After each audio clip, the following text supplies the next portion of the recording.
ओम नमः शिवाय। हर हर महादेव। सभी भाइयों और बहनों को धर्म प्रचारक अभय गुरु जी के चैनल में हार्दिक अभिनंदन है, स्वागत है। आज मैं आप सभी को एक भजन सुनाऊंगा, ज्ञानवर्धक भजन, जिसे अपने जीवन में उतारना, अपने जीवन को सफल बनाना, यही मेरा प्रयास है। और प्लीज़ जो हमारे चैनल को सब्सक्राइब नहीं किए हैं वो हमारे चैनल को सब्सक्राइब कर लेना, ताकि मेरा हर वीडियो आप तक पहुंचता रहे। मेरा यही प्रयास है कि मेरा हर वीडियो आप तक पहुंचे और जो बातें आप सुनो उसे अपने जीवन में उतारो और अपने जीवन को सफल बनाओ। ज्ञान पाओ, ज्ञान बांटो, यही हमारा लक्ष्य है। ज्ञान ईश्वर अगर देता है तो उसे सब तक पहुंचाना भी चाहिए। एक भजन है जो मैंने देखा तो मैंने सोचा कि सब तक पहुंचाएं। भजन है कि मन को जल से धुलाना, मन को जल से धुलाना सरल है मगर, मन को जल से धुलाना सरल है मगर, मन को निर्मल बनाना बड़ी बात है। मन को निर्मल बनाना बड़ी बात है। मन को जल से धुलाना सरल है मगर, मन को निर्मल बनाना बड़ी बात है। मन को जल से धुलाना सरल है मगर, मन को निर्मल बनाना बड़ी बात है। मन को जल से धुलाना सरल है, बड़ी बात है। ये है कि मन को निर्मल बनाएं, क्योंकि मन निर्मल नहीं हो पाता सबका। मन निर्मल उसी का होता है जिसके अंदर ईश्वर का वास हो। ईश्वर तो सबके अंदर होते हैं, लेकिन जो पहचान जाए कि आत्मा ही परमात्मा है और जो गलत काम न करे, हमेशा अच्छा काम करे, जिसका हृदय स्वच्छ हो, साफ सुथरा हो, मन पवित्र हो, उसी का तो मन निर्मल है।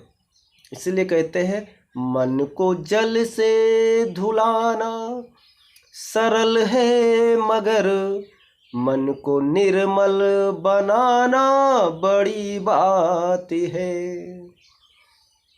आगे कहते हैं कोशिश से कोई लाखे, कोई भी कोशिश कर ले, कोशिश से कोई लाखों भले ही करे, कोशिश से कोई लाखों भले ही करे, सतगुरु बिना ज्ञान मिलता नहीं। कोशिश से कोई लाखों भले ही करे, लेकिन सतगुरु बिना ज्ञान मिलता नहीं। अगर अच्छा गुरु नहीं है आपके पास तो आपको ज्ञान नहीं मिलेगा। आप कोशिश से चाहे जितनी कर लो, कोशिश से चाहे जितनी, कोशिश से कोई चाहे लाखों करे, परंतु सतगुरु बिना ज्ञान मिलता नहीं। ग्रंथ पढ़ ज्ञान पा लेना आसान है, ग्रंथ पढ़ ज्ञान पा लेना आसान है, अपना आनंद पाना बड़ी बात है, अपना आनंद पाना बड़ी बात है। ग्रंथ पढ़ ज्ञान पा लेना आसान है, अपना आनंद पाना बड़ी बात है। मन को जल से धुलाना सरल है मगर, मन को जल से धुलाना सरल है मगर, मन को निर्मल बनाना बड़ी बात है। इस पे गौर करना, ध्यान देना कि मन को जल से धुलाना सरल है, लेकिन उसको निर्मल बनाना सरल नहीं है। निर्मल बनाने के लिए हर एक बुराइयों को अपने अंदर से निकालना पड़ेगा। और ग्रंथ पढ़ ज्ञान पा लेना आसान है।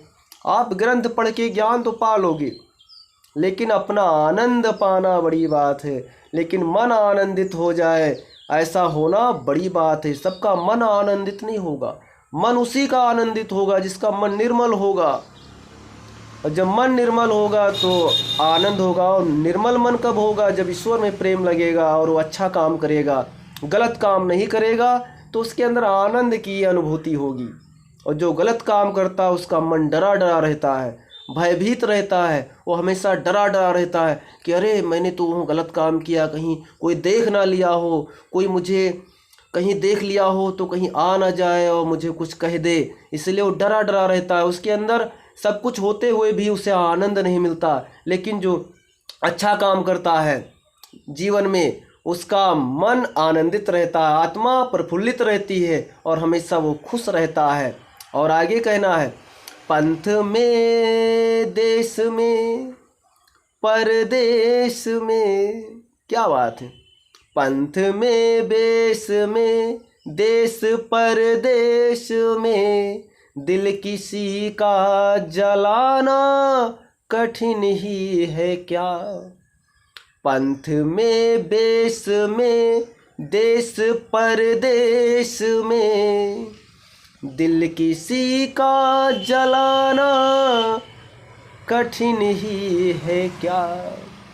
परंतु आप किसी पंथ में रहो, किसी भी वेश में रहो, किसी भी देश में रहो या परदेश में रहो, दिल किसी का जलाना कठिन नहीं है। आप एक पल में किसी के दिल को जला सकते हो। दिल का जलाने मतलब दिल को ठेस पहुंचा सकते हो, किसी के दिल को कष्ट पहुंचा सकते हो अपनी वाणी से, अपने कर्मों से। लेकिन क्या जलाना कठिन है? सुनना ध्यान से। पंथ में बेस में देश परदेश में, दिल किसी का जलाना कठिन ही है क्या। परंतु ज्ञान दीपक जलाना बड़ी बात है। ज्ञान दीपक जलाना बड़ी बात है। लेकिन ज्ञान का दीपक जलाना किसी के अंदर बड़ी बात है। आप किसी के दिल को जला सकते हो कठोर शब्द बोलकर, अपने गलत कर्मों से, लेकिन किसी के अंदर ज्ञान का दीपक जलाना बहुत बड़ी बात है। और जो ज्ञान का दीपक जला दे वो बड़ा है। क्योंकि किसी अज्ञानी के अंदर, जिसके अंदर ज्ञान नहीं है और गलत काम कर रहा है, आप अच्छा कर्म करके उसके अंदर सुधार ला दो। उसके अंदर जो गलत बात व्याप्त है उसे निकाल दो और उसके अंदर अच्छी बात डाल दो। और जब अच्छी बात डाल दोगे तो उसका जो बुझा हुआ जो अज्ञानता था उसमें एक रोशनी जग जाएगी। उसे कहते हैं ज्ञान का दीपक। क्योंकि जब तक आदमी अज्ञान वश आदमी गलत काम करता है, जब उसे पता चल जाए ना कि ये गलत है, ये करना गलत है, तो क्यों करेगा। और जब ये उसके अंदर कोई डाल दे, डालने मतलब उसे ज्ञान दे दे और ज्ञान दीपक जला दे, ज्ञान का प्रकाश जगा दे और बता दे कि भैया आप जो ये कर रहे हो ये गलत है, ऐसा नहीं करना चाहिए, ऐसा करने से तुम्हारा भविष्य अंधकार में जाएगा, तुम बिगड़ जाओगे, तुम्हारा चरित्र बिगड़ जाएगा, समाज में तुम्हारी छवि गंदी होगी। जब ये सब बात उसे बता दोगे तो उसके अंदर ज्ञान का दीपक जलेगा और ज्ञान का दीपक जलेगा तो अच्छा बन जाएगा। अच्छा बन जाएगा तो जो अच्छा बनाएगा उसे भी ईश्वर आशीर्वाद देगा। इसीलिए हमें एक दूसरे को सुधारना चाहिए। हमने क्यों धर्म प्रचारक, समाज सुधारक, अरे क्यों मैं कर रहा हूँ? इसीलिए कर रहा हूँ कि अगर हमारी बात को सुनकर अगर कोई एक भी सुधरेगा ना तो ईश्वर मुझे आशीर्वाद देगा कि अभय तुमने कम से कम एक को तो सुधारा। ऐसा नहीं हम सुधरे हैं। लोग कहेंगे कि अगर आप पहले अपने आप को सुधारो, लेकिन हम सुधरे हैं, मुझे पता है हम सुधरे हैं, तो हम दूसरों को सुधारने का भी प्रयास करते हैं। उसी प्रकार आप सुधरो, दूसरे को सुधारो, आप अच्छे बनो, दूसरे को अच्छा बनाओ, ये सब के अंदर भाव होना चाहिए। तो हमारा देश सुधरेगा, और जब देश सुधरेगा तब देश हमारा सफल होगा और सभी लोग खुशहाल हो जाएंगे। इसी वाणी के साथ मैं अपनी वाणी को समाप्त करता हूँ। ओम नमः शिवाय, हर हर महादेव। आप हमारे चैनल को सब्सक्राइब करना, लाइक कमेंट करना, ताकि हर वीडियो मेरा आप तक पहुँचता रहे। आपको पुनः ओम नमः शिवाय, हर हर महादेव।